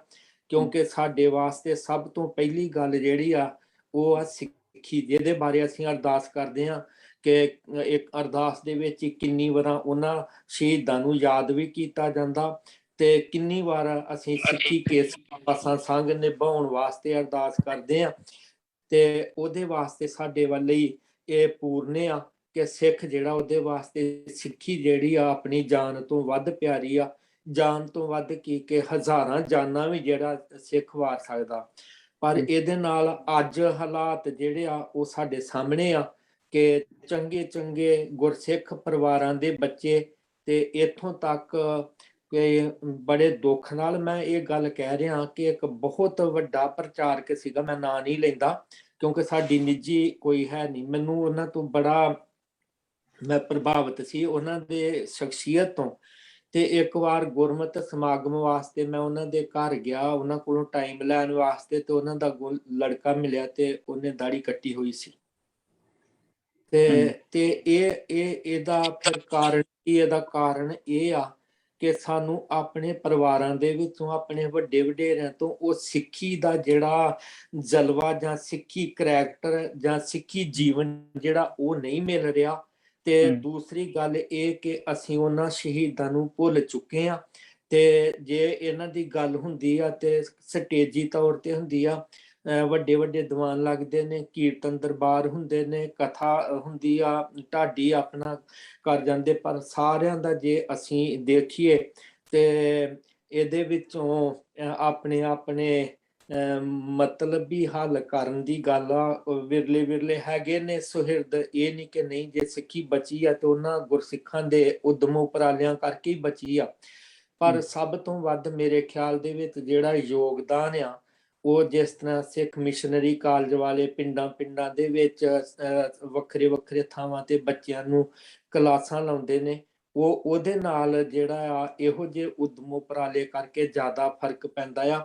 ਮੈਂ ਤੇ ਸੱਚ ਪੁੱਛੋ ਤੇ ਆਪਾਂ ਇੱਥੇ ਬੈਠੇ ਆ, ਇੱਥੇ ਇਹੋ ਜਿਹਾ ਬਣਦਾ ਨਹੀਂ ਆਪਣੇ ਪੰਜਾਬ ਵਰਗਾ ਕਿ ਹਰ ਬੰਦਾ ਜਿਹਦੇ ਅੰਦਰ ਆਪਣੇ ਗੁਰੂ ਸਾਹਿਬਾਂ ਦੇ ਜੀਵਨ ਨੂੰ, ਉਹਨਾਂ ਦੀਆਂ ਕੁਰਬਾਨੀਆਂ ਨੂੰ, ਆਪਣੇ ਵੱਡੇ ਵਡੇਰਿਆਂ ਦੇ ਪੀੜ੍ਹੀ ਦਰ ਪੀੜ੍ਹੀ ਘਰਾਂ ਤੋਂ ਬਾਹਰ ਰਹਿ ਕੇ ਜੰਗਲਾਂ ਦੇ ਵਿੱਚ ਭੁੱਖੇ ਨੰਗੇ ਤਿਹਾਏ ਤੇ ਜ਼ੁਲਮ ਦਾ ਟਾਕਰਾ ਕਰਦਿਆਂ ਜਿਨ੍ਹਾਂ ਨੇ ਆਪਣੀ ਜ਼ਿੰਦਗੀ ਬਤੀਤ ਕੀਤੀ, ਤੇ ਉਹਨਾਂ ਦਾ ਜਿਨ੍ਹਾਂ ਦੇ ਅੰਦਰ ਵੀ ਇਹ ਹੈਗਾ ਦਰਦ, ਤੇ ਹਰ ਘਰ ਦੇ ਵਿੱਚ ਭਾਵੇਂ 5 ਮਿੰਟ 10 ਮਿੰਟ ਆਪਣੀ ਇਹ ਗੱਲ ਜ਼ਰੂਰ ਜਿਹੜੀ ਆ ਬੱਚਿਆਂ ਦੇ ਨਾਲ ਕਰਦੇ ਰਹਿਣਾ ਚਾਹੀਦਾ। ਤੇ ਉਹਨਾਂ ਦੀਆਂ ਫਿਰ ਮੈਂ ਇਹ ਸੋਚਦਾ ਕਿ ਹਰ ਗੁਰਸਿੱਖ ਜਿਹੜਾ ਜਿਹਦੇ ਅੰਦਰ ਇਹ ਹੈਗੀ ਭਾਵਨਾ, ਉਹ ਦੂਸਰੇ ਦੇ ਕੋਲ ਜਾਵੇ, ਘਰ ਘਰ ਜਾ ਕੇ ਤੇ ਵਿਚਾਰ ਕੀਤੀ ਜਾਏ ਕਿ ਅਸੀਂ ਕੀ ਸਾਂ ਤੇ ਕੀ ਹੋ ਗਿਆ ਸਾਨੂੰ, ਕਿ ਜਿਹੜਾ ਖੋਪੜੀਆਂ ਲੱਥ ਜਾਣ ਤੇ ਚੜਖੜੀਆਂ ਤੇ ਚਾੜ ਕੇ ਤੂੰਬਾ ਤੂੰਬਾ ਉਡਾ ਦਿੱਤਾ ਜਾਏ, ਬੰਦ ਬੰਦ ਕੱਟਿਆ ਜਾਏ, ਤੇ ਫਿਰ ਵੀ ਉਹ ਕਹਿੰਦੇ ਸੀ ਕਿ ਮੇਰੀ ਸਿੱਖੀ ਜਿਹੜੀ ਆ ਮੈਨੂੰ ਜਾਨ ਤੋਂ ਪਿਆਰੀ, ਇਹ ਨਹੀਂ ਮੈਂ ਛੱਡ ਸਕਦਾ। ਤੇ ਅੱਜ ਆਪਣੇ ਆਪ ਲੱਚਰਤਾ ਦੇਖੀਏ ਤੇ ਮੇਰੇ ਖਿਆਲ 'ਚ ਪੰਜਾਬ ਜਿੰਨੀ ਹੋਰ ਕਿਧਰੇ ਨਹੀਂ ਆ। ਪਤਤਪੁਣਾ ਦੇਖੀਏ ਤੇ ਉਹਦੇ ਵੱਲੋਂ, ਜੇ ਕਰੈਕਟਰ ਪੱਖੋਂ ਦੇਖੀਏ ਤੇ ਜਿਹੜੀਆਂ ਰੋਜ਼ ਖਬਰਾਂ ਅਸੀਂ ਸੁਣਦੇ ਹਾਂ ਬੜੀਆਂ ਭਿਆਨਕ ਤੇ ਬੜੀਆਂ ਤਕਲੀਫ ਦੇਣ ਵਾਲੀਆਂ ਨੇ। ਤੇ ਇਸ ਕਰਕੇ ਜਿਹੜਾ ਇਹ ਘਰ ਘਰ ਤੱਕ ਇਹ ਗੱਲ ਜਿਹੜੀ, ਜਿੱਦਾਂ ਹੁਣ ਈਸਾਈ ਕੀ ਕਰਦੇ, ਉਹ ਦੀਵਾਨ ਲਾਉਂਦੇ ਨੇ, ਕੱਲੇ ਕੱਲੇ ਬੰਦੇ ਤੱਕ ਪਹੁੰਚਦੇ ਨੇ, ਉਹਨਾਂ ਨੂੰ ਆਪਣਾ ਲਿਟਰੇਚਰ ਦਿੰਦੇ ਨੇ, ਉਹਨਾਂ ਨੂੰ ਨਾਲ ਗੱਲਾਂ ਕਰਦੇ, ਉਹਨਾਂ ਨੂੰ ਉਹ ਭਾਵੇਂ ਗਲਤ ਕਰ ਰਹੇ ਨੇ, ਜਿਹੜੀਆਂ ਲੋਕਾਂ ਦੀਆਂ ਕਮਜ਼ੋਰੀਆਂ ਦਾ ਫਾਇਦਾ ਲੈ ਕੇ ਕਿ ਤੇਰਾ ਰੋਗ ਦੂਰ ਹੋ ਜਾਊਗਾ, ਤੂੰ ਯਿਸੂ ਮਸੀਹ ਦੇ ਅਰਦਾਸ ਕਰ, ਤੇ ਕਈ ਤਰ੍ਹਾਂ ਦੇ ਪਖੰਡ ਆਪਣੇ ਹੀ ਪੈਦਾ ਕੀਤੇ ਬੰਦੇ ਜੋ ਵੀ ਆ। ਪਰ ਉਹਨਾਂ ਤੋਂ ਅਸੀਂ ਇੱਕ ਗੱਲ ਤੇ ਸਿੱਖ ਸਕਦੇ ਹਾਂ ਕਿ ਉਹਨਾਂ ਲੋਕਾਂ ਦੇ ਅੰਦਰ ਤੜਪ ਕਿੰਨੀ ਆ, ਉਹ ਸਾਡੇ ਅੰਦਰ ਹੈਗੀ ਕਿ ਨਹੀਂ ਹੈਗੀ। ਕੁਛ ਵਿਰਲੇ ਵਿਰਲੇ ਹੈਗੇ ਆ ਜਿਨ੍ਹਾਂ ਦੇ ਅੰਦਰ ਹੈਗਾ, ਤੇ ਇਹ ਹਰ ਇੱਕ ਸਿੱਖ ਦੇ ਅੰਦਰ ਇੱਕ ਇਹ ਅੱਗ ਵਾਂਗੂ ਬਲ ਜਾਣੀ ਚਾਹੀਦੀ ਚੀਜ਼ ਕਿ ਮੈਂ ਆਪਣਾ ਜਿਹੜਾ ਸਮਾਂ ਆ ਵੱਧ ਤੋਂ ਵੱਧ ਗੁਰੂ ਦੇ ਲੇਖੇ ਲਾਵਾਂ। ਪੈਸਿਆਂ ਦੀ ਗੱਲ ਨਹੀਂ ਬਹੁਤਾ ਸੋਚਣਾ ਚਾਹੀਦਾ ਭਈ ਕੀ ਆ, ਕਿਉਂਕਿ ਅੱਜ ਤੱਕ ਅਸੀਂ ਜਿਨ੍ਹਾਂ ਗੁਰਸਿੱਖਾਂ ਨੇ ਜਾਂ ਸਾਡੇ ਵੱਡੇ ਵਡੇਰਿਆਂ ਨੇ ਕੌਮ ਦੇ ਵਾਸਤੇ ਕੁਝ ਕੀਤਾ ਆ, ਉਹਨਾਂ ਨੇ ਆਪਣਾ ਆਪ ਬਰਬਾਦ ਕਰਕੇ ਹੀ, ਤੇ ਅੱਜ ਉਹਨਾਂ ਦੇ ਨਾਮ ਜਿਹੜੇ ਉਹ ਜ਼ਿੰਦਾ ਨੇ ਇਸੇ ਕਰਕੇ ਹੀ ਆ ਕਿ ਉਹਨਾਂ ਨੇ ਕੁਰਬਾਨੀ ਕੀਤੀ ਆ ਕੌਮ ਵਾਸਤੇ। ਬਹੁਤ ਬਹੁਤ ਧੰਨਵਾਦ ਗਿਆਨੀ ਧਰਮ ਸਿੰਘ ਜੀ। ਭਾਈ ਦਿਲਬਾਗ ਸਿੰਘ ਜੀ, ਤੁਸੀਂ ਸਾਉਣ ਦੇ ਮਹੀਨੇ ਜਿਹੜਾ ਹੈਗਾ ਉਹਦੇ ਵਿੱਚ ਗੁਰਮਤਿ ਦਾ ਕੋਈ ਸੰਕਲਪ, ਉਹਦੇ ਬਾਰੇ ਆਪਣੇ ਵਿਚਾਰ ਰੱਖਣਾ ਚਾਹੋਗੇ? ਉਹ ਤੋਂ ਬਾਅਦ ਅਸੀਂ ਪ੍ਰੋਗਰਾਮ ਦੀ ਸਮਾਪਤੀ ਕਰਾਂਗੇ। ਕੋਈ ਸਾਵਣ ਦੇ ਮਹੀਨੇ ਦੇ ਬਾਰੇ ਗੁਰਮਤਿ ਦਾ ਕੋਈ ਸੰਕਲਪ ਤੁਹਾਡੇ ਦਿਮਾਗ ਦੇ ਵਿੱਚ ਹੋਵੇ, ਜ਼ਿਹਨ ਦੇ ਵਿੱਚ, ਤੁਸੀਂ ਕੋਈ ਗੱਲ ਕਰ ਸਕਦੇ ਹੋ? ਉਹ ਤੋਂ ਬਾਅਦ ਆਪਾਂ ਪ੍ਰੋਗਰਾਮ ਦੀ ਸਮਾਪਤੀ ਕਰਦੇ ਹਾਂ। ਹਾਂਜੀ, ਜਿਹੜਾ ਸਾਡੇ ਪਾਵਨ ਗੁਰਬਾਣੀ ਦੇ ਅੰਦਰ ਗੁਰੂ ਅਰਜਨ ਸਾਹਿਬ ਸੱਚੇ ਪਾਤਸ਼ਾਹ ਮਹਾਰਾਜ ਜੀ ਨੇ ਆਵਾਜ਼ ਦਿੱਤੀ ਹੈ ਕਿ ਸਾਵਣ ਸਰਸੀ ਕਾਮਨੀ ਚਰਨ ਕਮਲ ਸਿਉ ਪਿਆਰ, ਮਨ ਤਨ ਰਤਾ ਸੱਚ ਰੰਗ ਇੱਕੋ ਨਾਮ ਆਧਾਰ। ਮਨੁੱਖ ਨੂੰ ਜਾਂ ਸਾਨੂੰ ਸਿੱਖ ਹੁੰਦਿਆਂ ਇਹ ਅਹਿਸਾਸ ਹੋਣਾ ਚਾਹੀਦਾ ਹੈ ਕਿ ਸਾਡੀ ਜਿਹੜੀ ਦੂਰੀ ਪਈ ਹੈ ਗੁਰਮਤਿ ਨਾਲੋਂ, ਪਰਮਾਤਮਾ ਨਾਲੋਂ, ਗੁਰੂ ਨਾਲੋਂ, ਉਹ ਦੂਰ ਹੋਵੇ, ਉਹ ਖਤਮ ਹੋਵੇ, ਤੇ ਸਾਡੇ ਤਨ ਮਨ ਦੇ ਅੰਦਰ ਵਿਗਾਸ ਖੇੜਾ ਗੁਰਮਤਿ ਦਾ ਪੈਦਾ ਹੋਵੇ। ਜਿਵੇਂ ਸਰਦਾਰ ਧਰਮ ਸਿੰਘ ਜੀ ਗੱਲ ਕਰ ਰਹੇ ਸੀ ਕਿ ਅੱਜ ਤੁਸੀਂ ਦੇਖੋ, ਮੁਆਫ ਕਰਨਾ, ਸਿੱਖਾਂ ਦੇ ਵਿੱਚ ਵੀ ਅਮੀਰ ਹੋਣ ਦੀ ਦੌੜ ਲੱਗੀ ਹੋਈ ਹੈ, ਤੇ ਅਮੀਰ ਸਿਰਫ ਪਦਾਰਥਾਂ ਦੇ ਕਰਕੇ ਹੋਣਾ ਚਾਹੁੰਦੇ ਨੇ, ਵਿਰਸੇ ਦਾ ਕਰਕੇ ਅਮੀਰ ਨਹੀਂ ਹੋਣਾ ਚਾਹੁੰਦੇ। ਵਿਰਸਾ ਉਹਨਾਂ ਦੇ ਕੋਲੋਂ ਜਿਹੜਾ ਗੁਰਮਤਿ ਦਾ ਉਹ ਗਵਾਚਦਾ ਜਾ ਰਿਹਾ ਹੈ, ਤੇ ਇਹਦਾ ਤਾਲਮੇਲ ਜਿਹੜਾ ਹੈ ਉਹ ਹੋਣਾ ਬੜਾ ਜ਼ਰੂਰੀ ਹੈ, ਬੈਲੈਂਸ ਬਣਿਆ ਰਹਿਣਾ ਚਾਹੀਦਾ ਹੈ। ਧਨ ਪਦਾਰਥ ਬਾਹਰ ਦੀ ਅਮੀਰੀ ਵੀ ਜ਼ਰੂਰੀ ਹੈ, ਪਰ ਗੁਰਮਤਿ ਦੀ ਜਿਹੜੀ ਹੈ ਰੂਹਾਨੀਅਤ ਦੀ ਅਮੀਰੀ, ਆਪਣੇ ਖਾਲਸੇ ਵਿਰਸੇ ਦੀ ਅਮੀਰੀ ਵੀ ਕੋਲ ਹੋਣੀ ਬੜੀ ਜ਼ਰੂਰੀ ਹੈ। ਮੈਂ ਸਮਝਦਾ ਹੈ ਕਿ ਇਹੀ ਗੱਲ ਗੁਰੂ ਸਾਹਿਬ ਨੇ ਕਹੀ ਹੈ ਕਿ ਮੋਰੀ ਰੁਣ ਝੁਨ ਲਾਇਆ ਭੈਣੇ ਸਾਵਣ ਆਇਆ। ਜਿਵੇਂ ਸਾਵਣ ਦੇ ਮਹੀਨੇ ਦੇ ਵਿੱਚ ਪੰਛੀ ਖਿੜ ਜਾਂਦੇ ਨੇ, ਸਿੱਖ ਦਾ ਖੇੜਾ ਜਿਹੜਾ ਹੈ ਉਹ ਗੁਰੂ ਕਰਕੇ ਹੈ, ਗੁਰਮਤਿ ਕਰਕੇ ਹੈ, ਆਪਣੇ ਸਿੱਖੀ ਵਿਰਸੇ ਕਰਕੇ ਹੈ। ਅੱਜ ਦਾ ਸਿੱਖ ਤੁਸੀਂ ਦੇਖੋਗੇ ਉਹ ਖੇੜਾ ਲੱਭਦਾ ਫਿਰਦਾ ਅਹੁਦਿਆਂ ਰੁਤਬਿਆਂ ਪਦਾਰਥਾਂ ਦੇ ਵਿੱਚੋਂ, ਪਰ ਨਹੀਂ ਨਮੋਸ਼ੀ ਉਹਦੇ ਹੱਥ ਵਿੱਚ ਆਉਂਦੀ ਹੈ, ਕਿਉਂਕਿ ਗੁਰੂ ਨੂੰ ਪਿੱਠ ਦੇ ਕੇ, ਗੁਰੂ ਵੱਲੋਂ ਮੁੱਖ ਮੋੜ ਕੇ ਕਦੇ ਕਿਸੇ ਦੁਨੀਆ ਦੇ ਬੰਦੇ ਨੇ ਸੁੱਖ ਨਹੀਂ ਪਾਇਆ। ਬਹੁਤ ਧੰਨਵਾਦ ਗਿਆਨੀ ਧਰਮ ਸਿੰਘ ਜੀ, ਭਾਈ ਦਿਲਬਾਗ ਸਿੰਘ ਜੀ, ਤੁਸੀਂ ਇਸ ਵਿਚਾਰ ਚਰਚਾ 'ਚ ਭਾਗ ਲਿਆ।